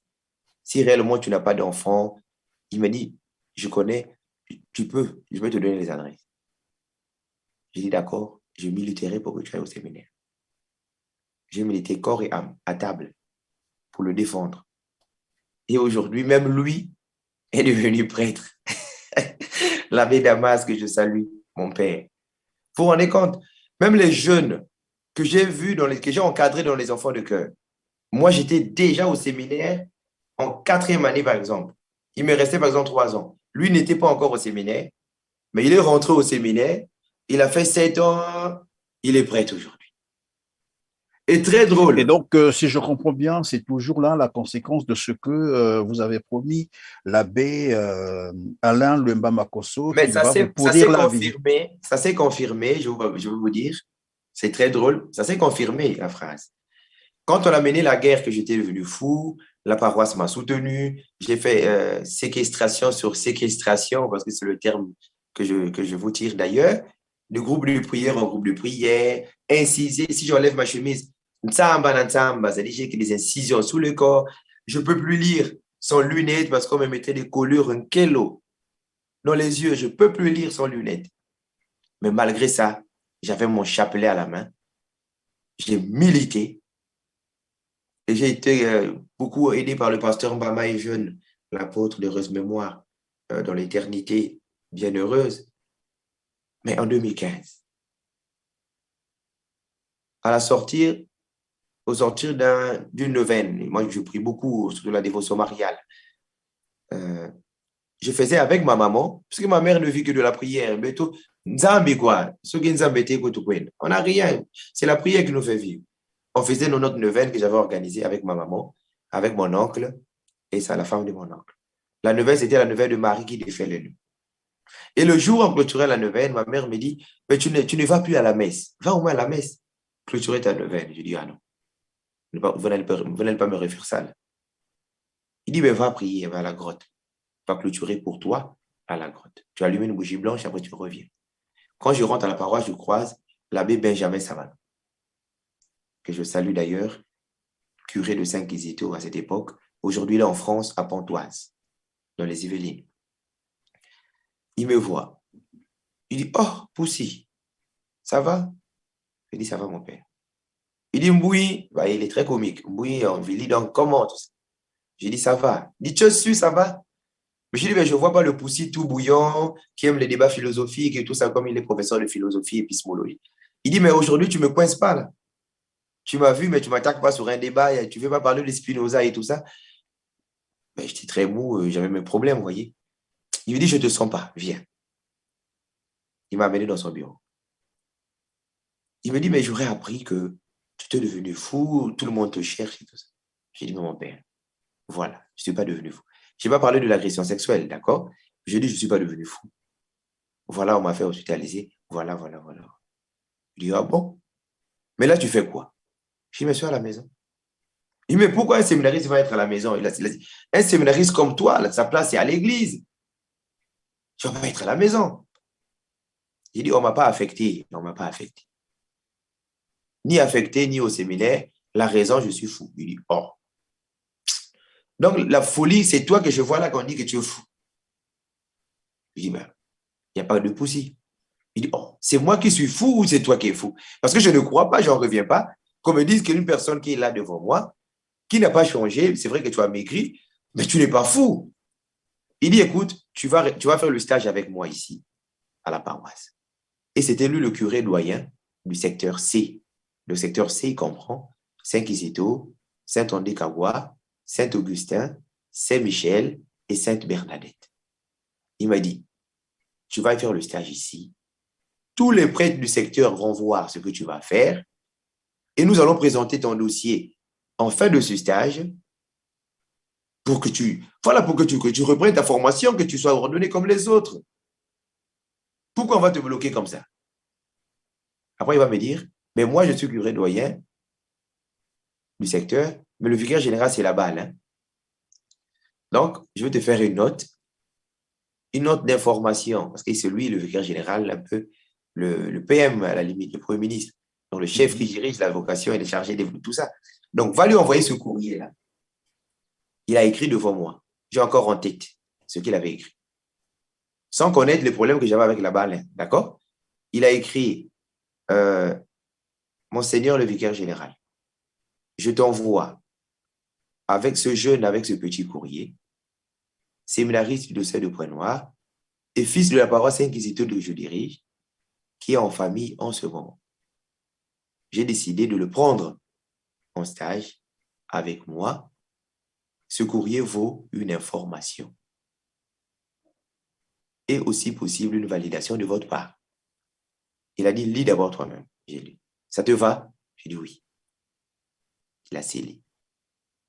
J'ai pris le courrier, je suis parti voir ma mère. J'ai dit, regarde, tu m'as dit d'aller à la paroisse. Vous voyez, là, il me voit faire un stage, ça va encore me créer des problèmes. Il dit, non, va d'abord donner à Alain ce courrier, peut-être qu'il va accepter, tu vas faire ton stage. Parce qu'Alain, ce n'est pas l'église. Il dit, d'accord. Je vais à Christ-Roi quand même, accompagné d'un ami. Jo Missamou, il n'y a pas de problème, mais c'est un ami qui m'a fait accompagner. J'arrive, on croise là-bas Alain en train de sortir de son presbytère. Il dit, oui, Boussi, toi ici, c'est bon. Toi aussi ici, à Christ-Roi, toi aussi tu viens ici. Il dit, non, mon père, je suis venu vous donner ce courrier-là. C'est quoi? C'est quoi? Il prend, il déchire. Il a pris ce courrier-là. Il a En lu. lire, il a déchiré comme ça. Non, il a déchiré l'enveloppe. Ah, d'accord. L'enveloppe. Il a sorti le courrier, il a lu. Il a remis le courrier. Il m'a remis le courrier. Il va dire à Samanou que je ne suis pas dans un autre pays. Il peut m'appeler, il a mon numéro, ou il peut venir me voir. D'après vous, Monsieur Perrin, c'est vrai qu'il n'est pas admis de poser des questions à un journaliste. Qu'est-ce qui est poli? On Malheureusement, t'envoyait un courrier ou appeler au je, téléphone. Mais le je courrier, ne peux pas te répondre à la question, voilà, malheureusement. mais les Et téléspectateurs donc, vont répondre. voilà. Et donc, vous avez le courrier. Mais Il ils demande refusent. que Samanou doit l'appeler. Voilà. Donc, à la limite, ils refusent. Ça signifie qu'il ne veut pas. Parce que c'était une demande. Je reviens voir l'abbé Samanou. Je le trouve au salon avec le père Georges Dédé et l'abbé Jeune, curé de Saint-Christophe. Il dit, qu'est-ce qu'il a dit alors? Il dit, ben, il m'a renvoyé avec mon courrier. Il a dit, c'est à vous de l'appeler ou d'aller le voir. Il dit, oh, moi, nous, vraiment. Vraiment, comme ça, il a dit en fait, moi, nous, vraiment. Il dit donc, on t'envoie un courrier. Toi, ce n'est pas le courrier que tu veux, c'est l'appel. Et le père Georges Dédé a pris la parole. Il dit, mais cet enfant-là, il se prend pour qui? Il croit que c'est lui qui va diriger toute cette église du Congo. Il se prend pour un dieu. Samanou, je suis vicaire épiscopal. Toi, tu es vicaire épiscopal. Le jeune, curé de Saint-Christophe, était vicaire épiscopal, curé du secteur dont figure la paroisse Christ au Roi. Donc, son curé doyen. Il a dit, on est trois, fais le stage ici. Le jour où on fera le conseil épiscopal pour présenter ton dossier, nous serons trois. Lui, il sera seul. Si c'est seulement pour venir dire que tu es fou, mais c'est ce que tu vas faire ici comme travail qui va prouver que tu n'es pas fou. Donc, fais ton travail avec parcimonie, minutieusement, sans erreur, pour que nous ayons des arguments de te défendre. Le lendemain, j'ai commencé mon stage. Ça, c'était de l'esclavage, pas le stage. J'étais comme un esclave. J'étais, moi, le permanent de la paroisse. Je n'avais droit à aucun jour de sortie. Alors, quand on est en stage officiel, ça se paraît comme un stage non officiel, si vous voulez. Dans un stage intercycle officiel ou un stage pastoral, le séminariste a le droit d'un jour dans la semaine, en dehors de dimanche, qu'il ne travaille pas, qu'il doit aller voir sa famille, qu'il doit vaquer à ses occupations. Or, moi, les jours d'ordinaire, je n'avais au droit à aucun jour de repos. Et le dimanche, quand tous les prêtres sortaient, le curé, l'abbé Samanou, le premier vicaire, l'abbé Jean-Robert Pakamagos, l'abbé Croisé Désiré Koumba, moi, je devais rester encore le dimanche là, garder la paroisse comme vigile. Vous comprenez, stage? Je gère, moi, la permanence. C'est-à-dire que la gestion administrative de la paroisse, les gens qui vont venir demander les messes, qui viendront demander les cartes de baptême, qui viendront prendre des renseignements. Je faisais encore secrétaire particulier du curé. J'étais encore, moi, responsable, chef des travaux. C'est-à-dire que c'est pendant mon stage là qu'on a carolé toute la paroisse Saint-Kizito, on a mis les carreaux. Jusqu'aujourd'hui, l'ouvrier, le caroleur, c'est mon grand frère Hervé Zermou. Il n'a jamais été payé. Il a travaillé, jamais payé. Jamais payé. C'est sous mon stage là qu'on a fait les toilettes modernes à Saint-Kizito, qui sont fiers aujourd'hui d'utiliser. Le plombier, c'est mon grand frère aîné. Nous sommes toujours là en 2014 ou 2015? 2015. De février 2015 en juillet 2015, c'était le stage en question. Le plombier, c'est mon frère Michel Zermou. Il n'a jamais été payé. On a fait les plafonds à la paroisse. Mais est-ce qu'avant d'engager ces travaux, il y avait un budget pour cela? Mais le budget, c'est le budget de la paroisse. Puisqu'on m'utilisait comme un esclave. Il me disait, Poussi va chercher un caroleur. D'accord? Oui, on te demande d'aller chercher un caroleur, mais on ne te dit pas s'il sera payé ou non. Mais non, ce n'est pas moi de signer le contrat. C'est le curé qui gère la gestion, le responsable de la paroisse. Le premier vicaire, c'était l'abbé Jean-Robert, et le deuxième vicaire, c'était l'abbé Croisé Désiré, l'économe de la paroisse. Donc, il y a des fonds, en fait. Comment la paroisse fonctionne? On fait des tisani, c'est des quêtes, tisani, c'est des grandes quêtes en vue des travaux. Tout à fait, je sais. Oui. Et donc, quand on faisait ces tisani-là, on disait par exemple qu'on va faire des tisani pour caroler la paroisse. Quand si le tisani fait par exemple 2 millions à Saint-Christophe, on variait entre 1 500 000 et 2 millions, et très rarement 3 millions. L'argent, il bouffait là. Il bouffait l'argent. Tout. Et il me demandait d'aller prendre les carreaux à crédit, à Faubourg, en face de l'école là de Faubourg là. j'ai oublié le nom de l'école. Et ça veut dire que là-bas aussi, on n'a jamais payé. C'est une dette qui est restée alors. Mais la dette est là-bas, toujours pour le même fou, quoi. C'est toujours moi. Mais en fait, ces gens-là veulent que je sois fou, pourquoi? Ils veulent, en fait, pas parce que je ne suis pas fou, mais ils veulent que je sois fou, simplement, comme a dit une autorité, que je ne vais pas citer le nom par respect pour lui, je le respecte trop. Il disait à mon papa, Tanzangou, ne passez pas dans les médias.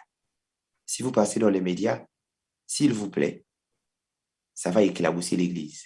Cette phrase est de Monseigneur Portola, je le signe parce qu'il faut libérer la parole. Monseigneur Louis Portola Bouillou, qui disait à mon papa, je cite, s'il vous plaît, Tanzangou, ne passez pas dans les réseaux sociaux, dans les médias sociaux. Sinon, ça sera pour vous une manière d'éclabousser l'Église. L'Église à laquelle Poussy reste attaché. Point. Et pourquoi vous avez décidé aujourd'hui de vous exprimer alors donc pourquoi j'ai décidé de m'exprimer? Depuis 2014, on me prend pour un fou. On chante partout que je suis fou.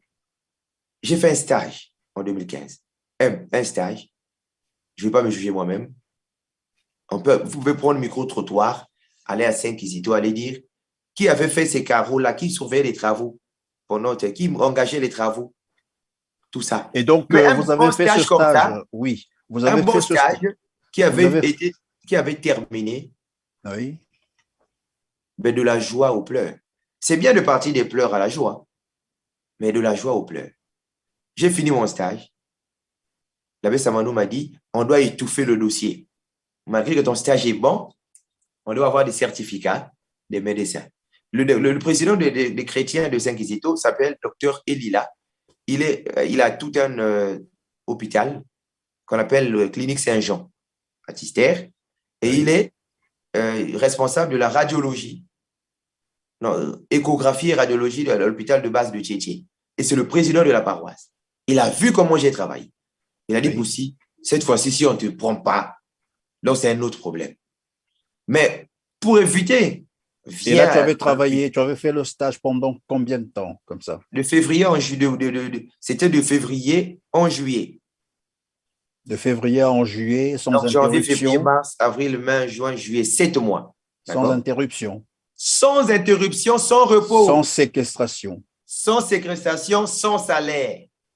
En plus, jusqu'à aujourd'hui, non seulement qu'on doit mes frères pour leur main-d'œuvre, même moi-même, l'abbé Samanou ne me payait rien. Et vous savez qu'est-ce qui est beau?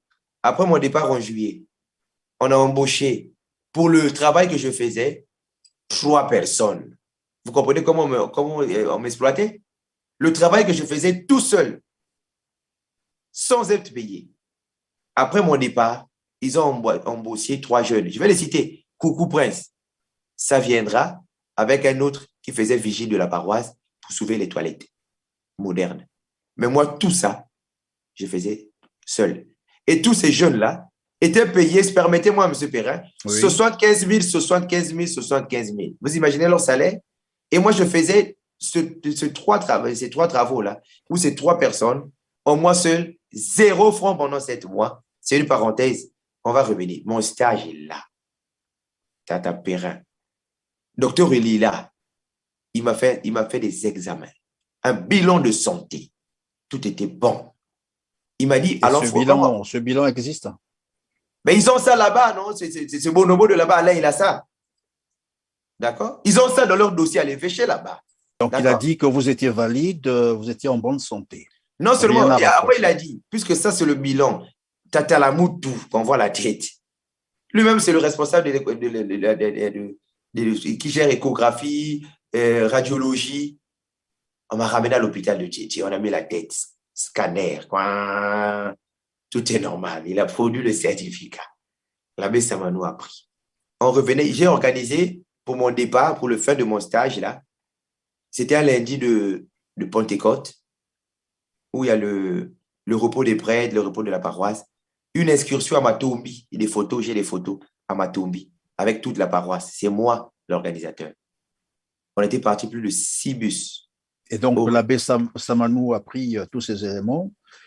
Il y a une jeune fille de la paroisse, une gamine, parce qu'aujourd'hui, je suis de Saint-Kizito, qui était la bonne amie de l'abbé Samanou, une mineure.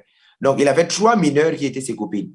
3 mineurs. l'abbé Samanou. Dans cette église, dans cette paroisse. Dans la paroisse. Voilà, je ne vais pas citer leur nom, mais je peux citer. Je vais citer leur nom, il faut parler. Non, les noms des mineurs, on ne peut pas citer. D'accord. Il avait 3 mineurs qui étaient ses copines. Il avait 2 autres mineurs de Christ roi, qui étaient aussi ses concubines. Toutes sont venues à l'excursion de la paroisse.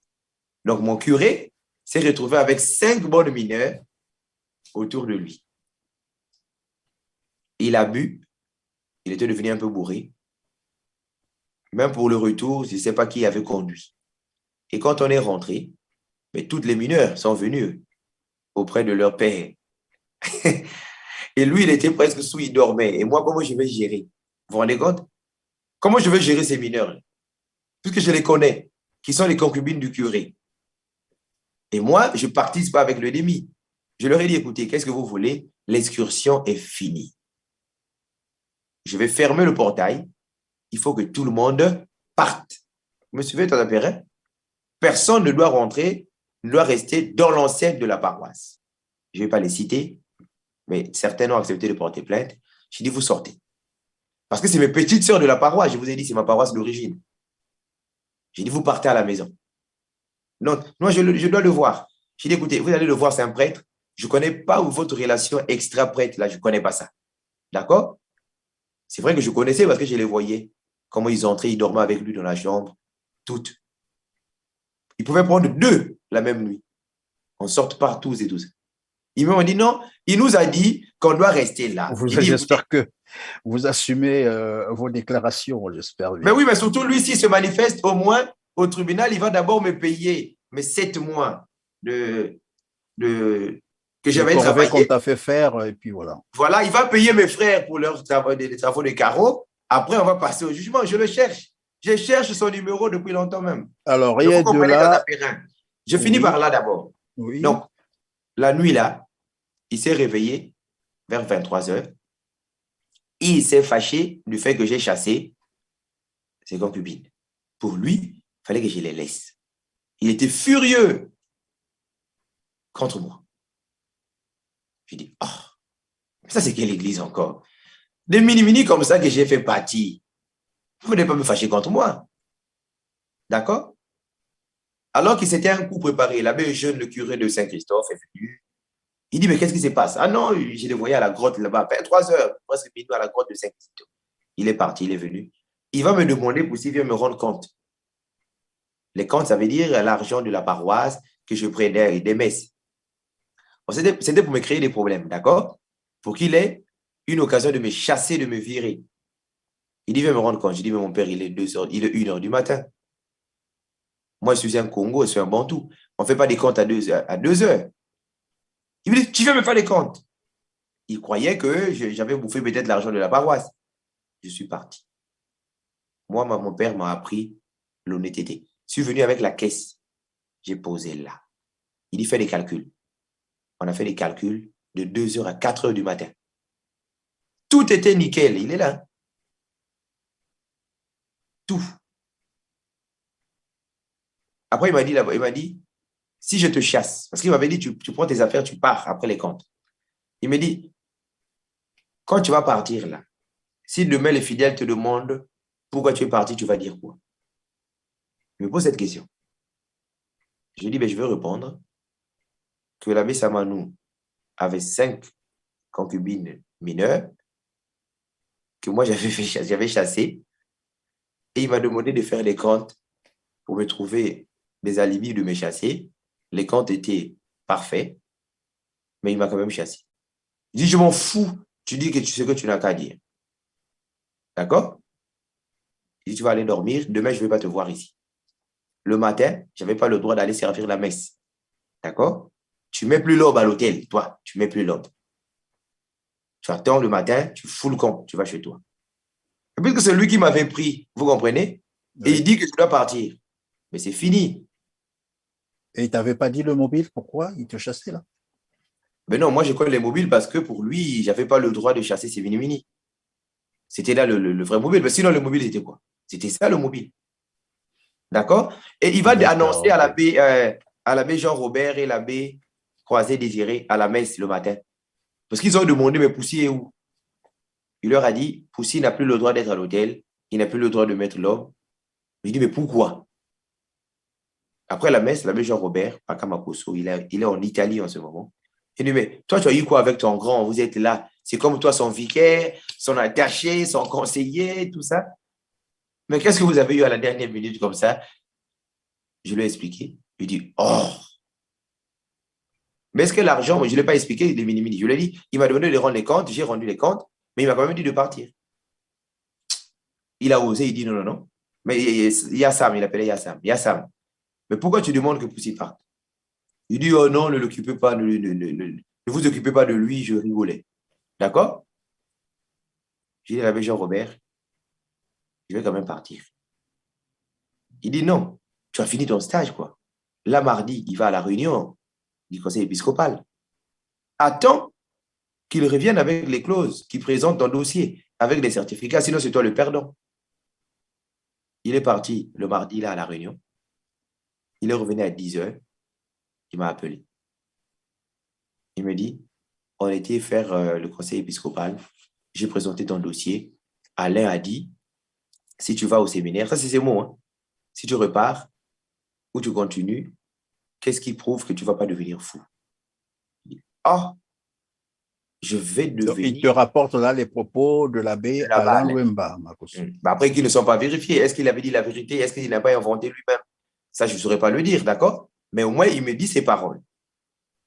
J'ai dit, il a dit quoi? Il dit non, si tu continues, qu'est-ce qui te prouve que tu ne vas pas, non, tu ne vas plus devenir fou? J'ai dit, mon père, quand j'étais venu ici, vous m'avez dit que j'étais pas fou. J'ai fait le stage pendant 7 mois, avec toutes les responsabilités que j'ai assumées. Avez-vous vu Un seul jour où un vous avez seul perdu jour votre nom? où j'ai déliré? Oh non. Mais j'ai dit, mais alors, quand il dit je veux plus devenir fou, Ça veut dire ne quoi? veux plus devenir, ça veut dire que j'étais d'abord fou. Mais quel est le certificat qui prouve que j'étais fou?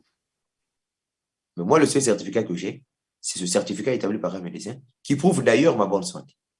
Et le certificat de folie, je n'ai aucun certificat. Je n'ai aucune hospitalisation pour cette maladie, en dehors de séquestration dans ces groupes de prière. Abusif, bien sûr, oui, et Abusif, arbitraire. sous contrainte. Il m'a dit, bah, écoute, tu n'as qu'à aller dire à ta maman que vous alliez vous agenouiller devant Alain et tu vas continuer. J'ai dit, allez, m'agenouiller. C'est l'abbé Samanou qui vous propose cela, Voilà. Que d'aller j'appelle vous ma mère agenouiller, oui, devant la balle. J'ai dit, vous me dites ça? Oh oui. J'ai appelé maman. J'ai dit, maman, l'abbé Samanou veut te voir. La pauvre, elle est venue. Il dit, papa, ma mère, très, très chrétienne.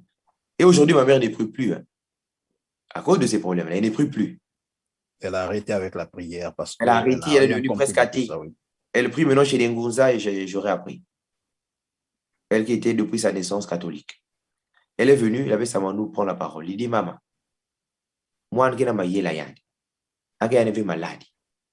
Mais moi, tu as bêti aïe, vous avez membre qui n'a rien à moi. Ame mang moi qui continue d'y aller.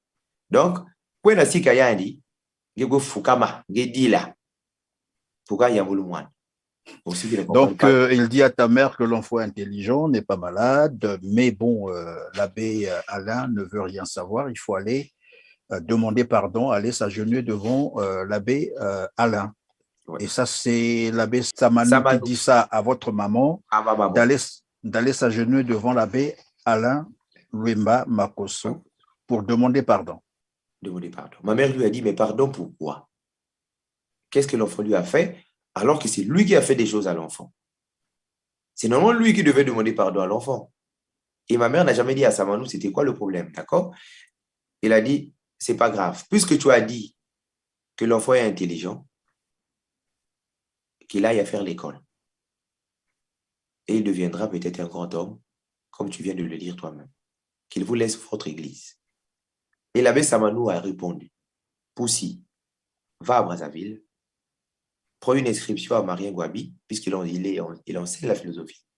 Il m'a même donné les contacts. La paroisse va te soutenir à l'université là-bas. Si tu veux, lui, il était représentant de l'UCAC, l'Université catholique d'Afrique centrale. Et pendant que j'étais en stage, il avait organisé le concours d'entrée à l'UCAC du Cameroun. Il a dit, mais si je savais, je pouvais faire ce concours-là. Alors que c'était même moi qui étais l'organisateur. Et lui, il n'avait que surveiller. Il dit, il fallait le faire, tu vois, pour toi aller là-bas. Mais c'est pas grave, rien n'est perdu. Va à Marie-Ngwabi, va prendre ton inscription en master. Je t'aiderai financièrement comme curé de cette paroisse au nom de la paroisse. Et aussi, le jour que je ne serai plus curé, je t'aiderai comme moi, Samanou. Et vous êtes allé à Brazzaville, c'est cela? Je suis allé à Brazzaville, j'ai pris mon inscription au Master 1 en 2015. Vous avez fait le Master 1, Master 2, c'est ça? Oui, j'ai fait mon Master 1 à Marie-Auby et ça s'est prouvé. Ils peuvent tout bouder, mais ça, au moins, ils ne peuvent pas bouder parce que mon seigneur Portola, je partais le voir au CIO, je revenais de l'établissement. Je partais prier à Bayardel, comme mon seigneur Milardo me demandait, tu viens d'où? Mais je revenais de Bayardel. Et j'ai des Alors, amis. donc, de tout ce que vous avez raconté, puisque le temps aussi, finalement, on a largement dépassé, et vous avez opté porter plainte, c'est cela. Vous avez essayé de porter plainte au niveau du Congo-Brazzaville. Qu'est-ce que ça donnait? Ben, les plaintes au niveau du Congo-Brazzaville, nous connaissons bien la justice dans notre pays. La justice dans ce pays. Vous avez tout de même porté plainte, vous avez déposé. Je suis parti voir le capitaine Yaba, c'était pour porter plainte. J'ai contacté maître Coliardo, c'était pour aller porter plainte. Et tous ne voulaient rien savoir. Mais comment je vais me battre avec le vent? Quand même une avocate va te dire, ben, écoute, tu connais bien la valeur de cette personne, la plainte n'ira nulle part. Quand tu vas voir un commissaire, qui est d'ailleurs officier de police judiciaire, il va te dire, ben, écoute, il va d'abord appeler, il va te dire de sortir. Mais jusqu'à finalement, j'avais quand même pu déposer plainte. Je ne recule pas au commissariat de Loisili. J'ai payé, ils ont écouté, ils m'ont remis une convocation. Il pleuvait d'ailleurs, la plainte est là-bas. Si peut-être ils n'ont pas déchiré les archives, parce ils ont un incroyable talent, ces gens-là. Ils m'ont dit, bah, écoute, on va te donner la convocation pour aller le donner. J'ai dit, ben non, je pose porter plainte, c'est à vous, d'accord, le commissariat, de saisir la D'envoyer personne. soit un auxiliaire qui va aller déposer, oui, naturellement. Donc, l'OPJ, l'officier de police judiciaire du commissariat de Noisily, il m'a bouffé mon argent pour rien. C'est sûr qu'il avait recopié. Il m'a fait une convocation que moi, je dois aller lui donner à la balle. Je dis, monsieur, ça ne se passe pas comme ça. Il s'est fâché. J'ai dit, mais je vous apporte votre travail. C'est une plainte. Vous reprenez la plainte, c'est à vous de faire les enquêtes et la personne sera soit entendue et soit le dossier sera soit transféré au procureur de la République. Mais ce n'est pas à moi d'aller donner encore la convocation. Il m'a remis quand même la convocation. Alors, Monsieur Poussi Sangou, vous êtes victime d'ailleurs, comme vous l'avez dit, vous avez bien expliqué, victime d'une agression sexuelle, mais en plus de cela, on vous fait passer pour quelqu'un qui a des problèmes mentaux, donc un petit fou qui délire, donc tout ce que vous expliquez aux gens, même quand vous tentez de vous défendre, cela est considéré comme si vous avez perdu la raison et que ce que vous dites, on ne peut pas croire, c'est cela. Vous avez tenté de porter plainte, vous avez aussi expliqué, là également, ça n'a pas vraiment marché. Alors, vous êtes dans, j'allais dire, dans une tourmente, je peux dire ici, inexplicable. Alors, de toute cette situation, finalement, pour ceux qui prient, bien entendu, bien que nos téléspectateurs, peut-être que ce n'est pas tout le monde qui prie, mais pour ceux qui prient, pourront dire, alors, Dieu a quand même fait que vous sortez finalement du Congo-Brazzaville et que vous vous retrouvez à l'étranger, en France, là où vous êtes maintenant là, où vous êtes en train de vous exprimer. C'est depuis quelle année que vous êtes arrivé en France? Je suis arrivé en France le 27 janvier 2020. Le 27 janvier 2020. Et c'est pas aussi loin du début des confinements, du Covid. Le Covid, c'est, je crois, entre mars, un truc comme ça, février, mars ou avril 2020, qu'on a commencé à parler du Covid. Vous êtes arrivé donc en France. Tout s'est bien passé, c'est cela. Et arrivé en France, vous avez été aussi retenu à l'hôpital, admis à l'hôpital pour les mêmes raisons, de problèmes mentaux. Alors, déjà ici de rappeler que en 15, quand j'ai commencé mon master, après, toujours le même prêtre commençait à tenir mordicus, que j'étais fou.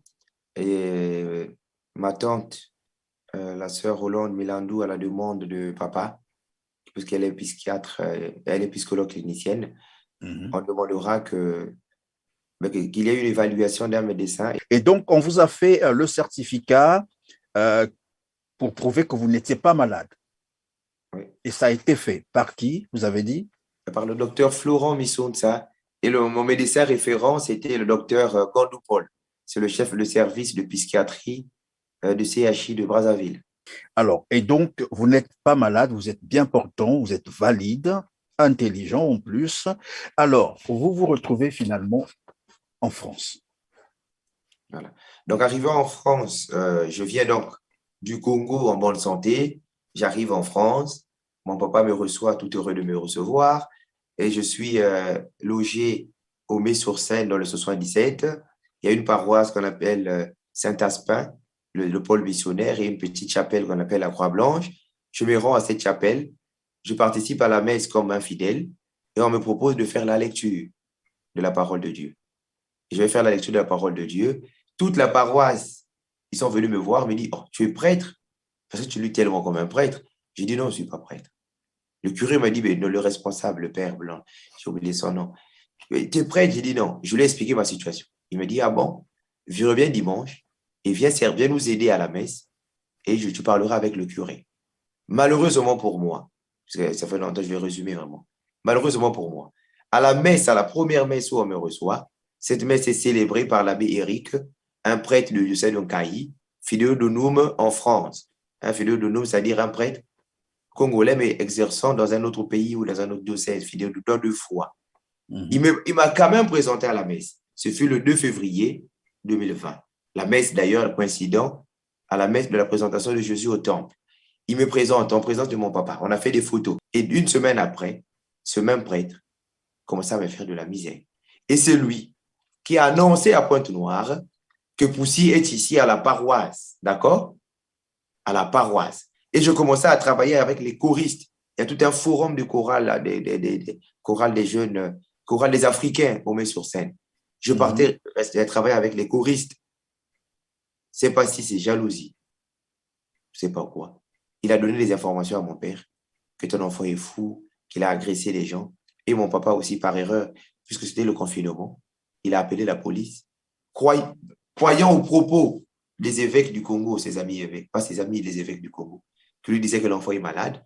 Et quand il apprenait de ce prêtre-là que je suis malade, que j'ai agressé des gens, il n'a pas voulu vérifier. Il ne pouvait pas vérifier parce que c'était le confinement du mois de mars, vous vous souvenez, le grand confinement. Il ne pouvait pas quitter Grigny, où il était pour venir à Melun. Il a appelé les pompiers, SAMU et la police qui m'ont pris. Je vous enverrai le certificat médical d'ailleurs, vous pouvez mettre. Mais sur la base de quoi, il appelait les SAMU? Ben oui, mais lui, c'était surtout sur la base de toutes les informations qu'il recevait des évêques du Congo, que j'étais fou. Puisque lui, il était en France. On n'avait pas un contact. Papa ne nous appelait pas parce que son téléphone est presque en écoute. Donc, nous appeler au pays, c'est nous mettre en danger. Donc, il n'avait pas la lumière sur toute l'histoire. Et quand j'arrivais, il me voyait bien en bonne santé. Mais quand le prêtre lui dit que l'enfant a agressé des gens, et quand il apprend des évêques du Congo, Monseigneur Porte là, par exemple, Monseigneur Milandou, il s'est dit l'enfant est malade. Et je dis, mais tiens, avant qu'il n'agresse des gens en France ici, soit disant là-bas, il agressait des gens, ici, on va l'arrêter. Je préfère appeler la police. Est-ce que c'est une réalité? Tu as agressé aussi des gens? Bah ouais, un fainéant comme moi, je vais agresser qui? Même une mouche, je ne peux pas tuer. Je vais taper qui, moi? Quelqu'un qui est agressif, ça se voit. Je vais agresser qui? Alors, et donc, vous disiez, cet abbé-là va donc appeler le SAMU qui viendra vous chercher. Non, pas l'abbé, papa a appelé les SAMU. Papa, ah d'accord. C'est Et on papa vient qui a vous appelé les chercher SAMU. après, oui. Et voilà, là, le SAMU est venu, on m'a posé la question. J'étais bien portant d'ailleurs. Mais ils se sont fondés sur les déclarations de papa au téléphone. D'accord? Entre autres, que j'ai agressé les gens, que j'étais fou au pays et tout ça. Mais ils m'ont quand même ramené à l'hôpital. D'accord? Mais l'infirmière de SAMU m'avait laissé. La police, les pompiers aussi m'avaient laissé. Mais la police m'avait pris parce qu'il fallait qu'il y ait une expertise d'un médecin puisque mon papa disait quand même que j'agressais des gens, donc un danger à l'ordre public. On ne va pas me laisser en liberté sans approbation d'un médecin psychiatre. On m'a ramené à l'hôpital. Et pourquoi j'avais fait tout ce tour à l'hôpital quand j'arrive? Les protocoles sanitaires à cette époque stipulaient qu'une personne qui entrait à l'hôpital devait être en isolement pendant une semaine, quelle que soit sa santé, pour vérifier s'il n'a pas Covid. Et donc, quand j'arrivais à l'hôpital, on m'avait mis une semaine dans une cellule d'isolement, pas une cellule, une salle d'isolement. Et 7 jours après, je suis sorti. Le médecin m'a maintenant reçu. Et ils ont remis en cause toutes les informations qu'ils avaient reçues. Exposée Voilà, par comme papa. quoi que j'étais agressif. Et je vous enverrai le rapport. Vous allez voir qu'entre les motifs d'hospitalisation et les examens d'entrée, c'était déjà contradictoire. Parce qu'on disait que j'étais agressif. Je vous permets de partager même ce certificat. Dans les examens d'entrée, un certificat qui est vérifiable et vérifié, l'hôpital du Sud-Ouest de France de Melun existe. On dit bien que j'étais calme. Et quand ils m'ont consulté, ils ont dit, mais tu n'es pas malade, tu dois avoir un problème. Pourquoi il y a toutes ces persécutions, tout cet acharnement quand j'ai expliqué cette histoire? Et c'est avec ce médecin qu'on a fait des examens, où ça avait été prouvé que le comportement que j'ai résulte d'une crise psychosomatique. C'est-à-dire que j'aurais vécu quelque chose, je dis bien j'aurais vécu quelque chose qui explique parfois que je sois énervé ou que je me comporte avec la nervosité. Ils ont dit ce n'est pas la folie. D'accord? Il faut qu'on cherche la cause. Et c'est là où j'avais bien dit ce que j'avais vécu au médecin. Ils ont fait des examens pour vérifier si réellement j'avais subi une agression sexuelle. Ça a été prouvé et ils m'ont demandé de saisir le procureur de la République, de contacter, de communiquer même avec le maire de Melun pour porter plainte. Je suis sorti de cet hôpital le 8 mai 2020, le jour même qu'on avait déconfiné. On me gardait là-bas parce que je ne pouvais pas sortir, puisqu'il y avait le confinement. Qui devait venir me chercher? C'était compliqué. Reste à l'hôpital, attends le déconfinement. De toute façon, je n'avais même pas de logement. Tu vas aller où? Le temps que l'assistance sociale me trouve une maison. Et le 8 mai, je suis sorti. Le 5 juin, on a porté plainte au tribunal judiciaire de Paris. La plainte a été déclarée recevable puisqu'il y a toutes les preuves. Et depuis ce 5 juin, que la plainte est là-bas, mes bourreaux au Congo sont devenus des griots de ma folie. Sont toujours aujourd'hui des griots de ma folie. Les chantres de ma folie. Alors que moi, en France, j'ai un certificat médical de bonne santé depuis le Congo. Et je travaille. Un fou peut avoir un contrat de travail. Je perçois le RSA. Si j'étais fou, je devais percevoir la H, l'allocation adulte handicapé, mais je perçois le RSA. Et je travaille en ce moment même. Je suis en contrat de travail qui finit le 31 mai de ce mois-là, le 31 mai. Je vous partagerai ce contrat. Et donc, que je vous les permets éléments de publier parce que cette émission paraît comme un jugement. Avant ce contrat-là, j'ai eu un contrat. Surtout nous ne sommes pas des juges, malheureusement, ce n'est qu'une émission. Avant ce contrat, d'octobre jusqu'en janvier, j'avais un contrat à la communauté urbaine d'Alençon où je travaillais comme assistant administratif. Croyez-vous qu'un assistant administratif à la mairie, la communauté urbaine d'Alençon, va être fou? Pour moi, s'ils m'appellent fou, parce qu'ils savent. C'est une formule, en Russie, ça existait à l'époque, l'État soviétique, la psychiatrisation de l'ennemi. Quand une personne dérange et que ses propos sont vrais, vous n'avez pas d'argument à justifier, à vous défendre, on emploie la psychiatrisation de l'ennemi. Il faut dire qu'il est fou, vous le mettez en psychiatrie, après une heure, on dit à bout, bien. C'est tout. Parce qu'aujourd'hui, par exemple, je suis en train de parler, je suis auditionnable. D'accord? Là, ça fait plus de 3 heures qu'on est en train de discuter. Je suis en train d'expliquer. Mais là-bas, Alain ne va jamais expliquer. Il ne va jamais se défendre depuis 7 ans. Si on lui dit pousser à faire une émission, il est fou, basta, le chat aboie, la caravane passe, ça n'ira nulle part. C'est les grands de ce monde, au Congo, personne ne va les toucher, c'est les intouchables. Je peux crier, me gosier, ça va aller nulle part. Vous vous rendez compte? Mais alors que c'est un procès, c'est la moindre des choses, quoi. Une confrontation, c'est la moindre des choses. Il a des griots qui vont appeler même après l'émission pour dire oui, ce qu'il raconte, c'est la folie, il n'a jamais fini son séminaire, il ne travaille jamais, c'est un malade mental, c'est un dégradé Et mental. donc, depuis que vous êtes sorti de l'hôpital pendant que vous êtes en France, après avoir fait tous ces examens qui se sont avérés finalement négatifs, vous êtes bien portant, que vous n'avez pas de problème de troubles mentaux non plus, ça n'existe pas. Vous êtes valide, vous travaillez, vous avez un contrat de travail, vous l'avez dit, vous percevez même le RSA, c'est-à-dire que vous êtes vraiment valide. Est-ce que depuis là, vous êtes reparti à l'hôpital ou on vous a encore interné pour les raisons Alors, je voudrais faire une petite lumière, parce que je sais que j'ai des détracteurs. Quand on va dire, il travaille, il perçoit le RSA, ils vont dire, mais comment il perçoit les deux? J'ai un contrat de 3 mois, et le contrat de 3 mois permet à la personne d'avoir toujours son RSA jusqu'au 3e mois, sauf quand il y aura un CDI, un contrat à durée indéterminée ou un contrat allant au-delà de 3 mois, c'est là où le RSA sera coupé. Et le RSA prouve encore ma validité parce que ne perçoit le RSA qu'une personne valide. Un malade mental doit percevoir l'MDPH supposer quelqu'un qui peut travailler, qui peut qui a les travailler, facultés, qui a les voilà, qui a les facultés. facultés de Vraiment. travailler. Alors, Et depuis donc, lors, je n'ai jamais été interné. Depuis lors, je ne suis même pas sous traitement. Depuis 2020, je ne bois aucun traitement. et comme quoi la folie dont on t'accusait au Congo a disparu. Miraculeusement. Je ne sais pas si c'est le froid de la France. Peut-être Madi Diapoutou. Voyez. On imagine bien. Alors, nous sommes arrivés donc à la fin de notre émission. Monsieur Poussy Nsangou, merci de nous avoir en tout cas partagé ton histoire, très émouvante d'ailleurs. À moins qu'il y ait quelque chose de particulier que tu avais souhaité aussi nous partager, mais dont la question n'a pas été posée, c'est le moment, je t'accorde quelques secondes, et ce sera donc la fin totale de cette émission.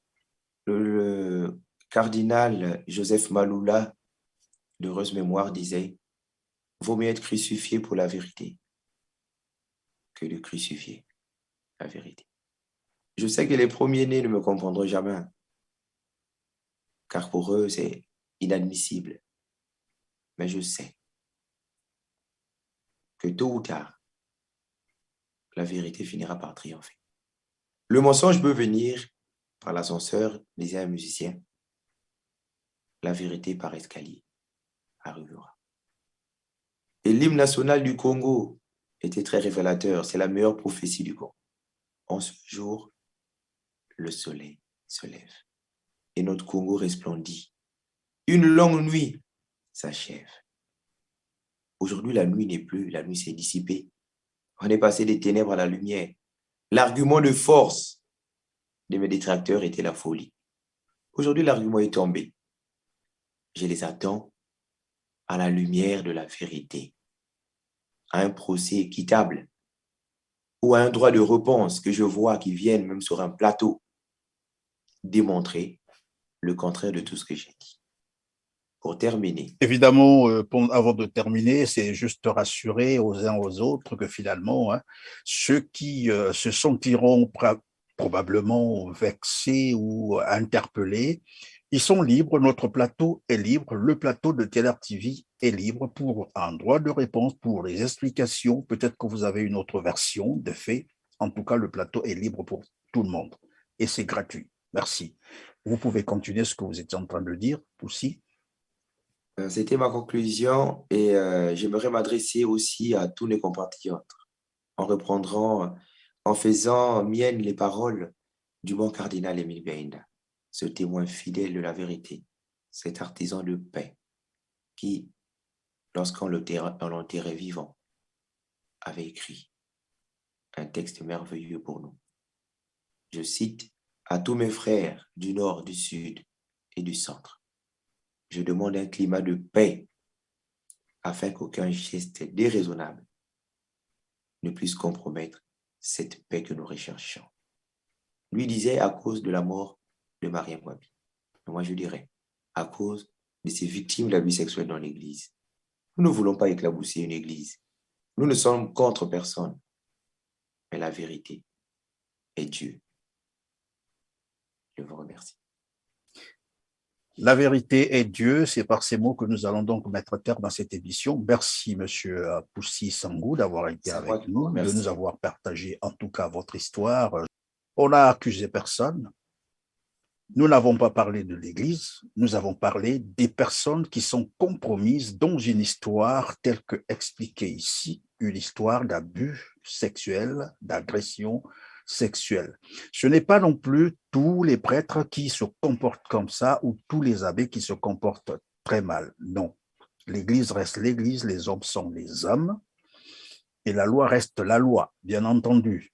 Et il faut qu'on s'accorde là-dessus. Ce n'est pas nous n'avons pas jeté, comme qui dirait, l'anathème sur l'Église, quelque église que ce soit. Nous n'avons fait que entendre, nous n'avons fait qu'échanger avec un présumé victime pour l'instant, et même celui qui est compromis ou les prêtres qui sont compromis, c'est encore, ils bénéficient encore de la présomption d'innocence. Et là, il faut qu'on soit clair pour que les choses ne soient pas mal interprétées. Mais ceux qui ont posé des actes, si cela s'avérait vrai devant le tribunal, évidemment, ils seront rattrapés par la justice. J'espère qu'on s'est bien entendu, on s'est bien compris. Nous vous disons donc merci de nous avoir suivis, mesdames, mesdemoiselles et messieurs, fidèles téléspectateurs de TLR TV. Vous avez été vraiment aimables, très gentils d'ailleurs, d'avoir une fois de plus choisi votre canal d'information TLR TV. On se dit donc à très bientôt, mais surtout n'oubliez pas de partager, n'oubliez pas de liker. Pour ceux qui nous ont rejoints pour la première fois sur TLR TV, en tout cas, n'oubliez pas de vous abonner. Merci